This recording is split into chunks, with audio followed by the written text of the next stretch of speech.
सर्दी से आप मुतमईन हैं? आप मुतमईन हैं? आपके घर में महंगाई कम हुई है? बिजली का बिल कम हुआ है? गैस का बिल कम हुआ है? खाना सस्ता हुआ है पाकिस्तान में? अच्छा, सस्ता नहीं हुआ। अच्छा, स्कूल के बिल कम हुए हैं? बिल्कुल कम नहीं हुआ। क्या चीज़ पे ठीक हुई है? किससे कौन खुश है, मुझे बताएं ना कोई। हाँ, जो आपके पाकिस्तान के जो अरबपति लोग हैं वो खुश है कि उन्हें अरबपति को खरबपति बना दिया, बस सिंपल। आम फहम आदमी को, जिसे हम मुतवस्सित तबका कहते हैं, चाहे वो अपर हो या लोअर हो या गरीब, गरीब का तो मसल ही दिया है ना, उनको तो तालिबानों के हवाले कर दिया कि मारो, जिसने मारना है मारो। तो जो मुतमईन है इन लोगों से ना, तो अल्लाह इस महीने में उसी को बस कर दे उसका हिसाब रमजान में किताब। चीनी कीमतें बढ़ रही हैं, हर चीज कीमत बढ़ रही है, कंट्रोल हुकूमत की रेट कहाँ पे है? आपको पता है नालायकों ने क्या किया? रमजान से 1 या 10 दिन पहले, 1 हफ्ता 10 दिन पहले स्टेट बैंक ने शरह सूद कम किया। अब सूद हम सबको पता है हराम है, ठीक है, लेकिन इनको रमजान से पहले क्या पड़ी थी शरह सूद कम करने की? याद रखें, जब शरह सूद कम होती है मुल्क में, इनका ये कहना तो इन्वेस्टमेंट मुल्क में आती है ना, लोग बैंक से पैसे बोरो करते हैं। जो इन डफर्स को नहीं पता, जो बेसिक इकोनॉमिक्स है, कि जब आप शरह सूद कम करोगे महंगाई ऑटोमेटिकली बढ़ेगी। इनको ये नहीं पता था कि रमजान आ रहा है। और पाकिस्तान में यहाँ जॉर्ज सोरोस या बिल गेट्स बैठा हुआ है कि उसने इन्वेस्टमेंट करनी थी, जरा सब्र कर लेते, रमजान के महीने में लोगों को पेट को लात ना मारते, थोड़ा सा गुजारा होता, मुनाफाखोरी कर लेते ये लोग अप्रैल में। वो तो सारा साल करते, 77 साल से हमारा गोश्त नोचते आ रहे, नोच लेते।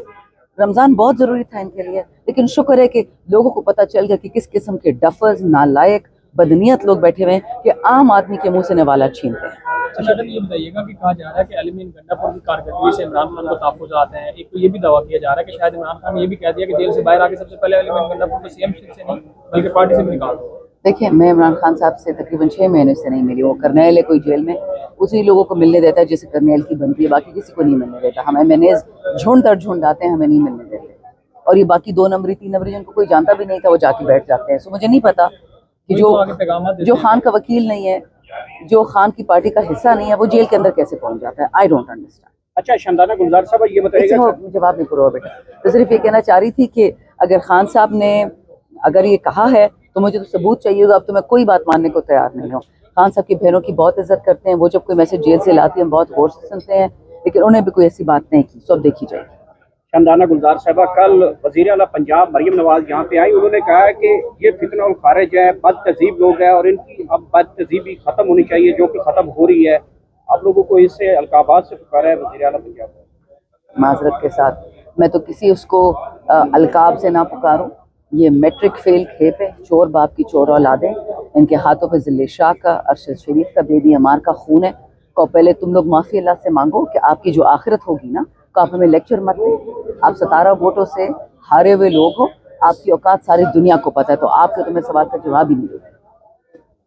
और कुछ खान साहब के हवाले से कुछ मज़ीद बताइए, आजकल सेहत कैसी है और आपका राब्ता नहीं होता? आपकी मुलाकात के लिए आप अडयाला जाती भी नहीं है, आप तो नजर भी नहीं आती अडयाला की जाती हैं, कोई खुफिया तरीके से हमें नहीं पता चलता। भाई आप वीडियोस देख लें, आपके रिपोर्टर सारे वहाँ होते हैं। अभी हम गए थे, तकरीबन 10 दिन हो गए हैं। सबसे ज़्यादा हामिद रजा, हम तकरीबन 12-15 महीने गए थे, हमें तो अंदर भी नहीं घुसने दिया।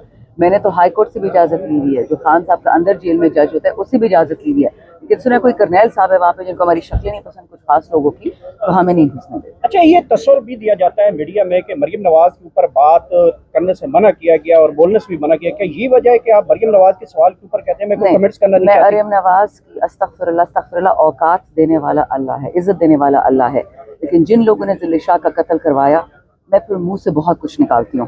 और अगर मैं मरियम नवाज से डरती, इसकी मनहूस हुकूमत ने मुझ पर 3 इस वक्त पैका के FIA के केसेस किए हैं, और उनको बावजूद इसके कि पेशावर हाई कोर्ट ने मना किया है कि जब तक आपके पास सबूत ना हो, इनका क्या वो होता है, चस के लाहौर आएगी हम इसको पूछ लेंगे। भाई इतने बहादुर हो तो जरा आवाम में तो निकलो, आपको लग पता जाएगा जो जूते पड़ने इस पूरी टीम को।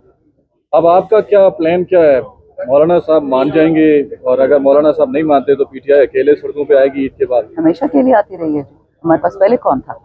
देखिए, last man standing is Imran Khan. वो जेल में बैठा हुआ, जेल में वही बैठा हुआ इस वक्त जो पाकिस्तान के साथ खड़ा है। ये याद रखिएगा, मौलाना साहब नो मौलाना साहब, हम सब की इज्जत करते हैं, लेकिन जो तहरीक तहफ़्फ़ुज़ आइन का हिस्सा नहीं बनना चाहता, उसकी सियासी कीमत वो खुद चुकाएगा, उसको PTI उसकी कीमत नहीं चुकाएगी। अच्छा, जो जेल के बाहर कैंप लगाना चाह रहे थे वो प्रपोजल वाकई है या मैं ये तुझे पिछले साल से कह रही हूँ, लेकिन मुझे 2-3 दफा मना किया गया कि तो कौन मना बाहर कर देता है? ये तो बड़ा अच्छा ये option था। नहीं, ये बहुत सेंसिटिव बंदा है, बंदी जो भी है। उन्होंने कहा कि ये तो चाहते ही हैं कि हम जेल के बाहर बैठे और ये खुदा न खास्ता खान साहब को अंदर इस बहाने जेल में नुकसान पहुंचा दे। तो जो सीनियर्स का फैसला होगा वो हम कबूल करेंगे, बट मैं तो 1 साल से कह रही हूँ कि हमें बाहर बैठाएं, यहाँ बैठने का क्या क्या फायदा। पाकिस्तान तरीके साहब मौलाना फजल रहमान की तरफ देख रही है कि अगर वो अलायंस में आते हैं तो ही सड़कों पे आएंगे? नॉट एट ऑल, हमने आना है। मौलाना साहब आते तो आते हैं। मैंने बात कितनी दफ़ा कही है कि तहरीक तहफ़्फ़ुज़ आइन है, तहरीक तहफ़्फ़ुज़ इमरान खान या पीटीआई नहीं। आइन पाकिस्तान का आइन है। जो बचाना चाहता है 100 बिस्मिल्लाह सामने आए, जो नहीं बचाना चाहता अपनी नैया खुद डुबोएगा। लेकिन उनकी जमात को तहफ़्फ़ुज़ात हैं, मुख्तलिफ तहफ़्फ़ुज़ात के जो इज़हार भी किए नेगोशिएटर्स हैं उनसे बात कर लेना जी। मैं तो किसी खाते में नहीं आती कि मैं नेगोशिएशंस पे कमेंट कर सकूं, मैं तो किसी कमेटी का हिस्सा नहीं हूँ। Thank you.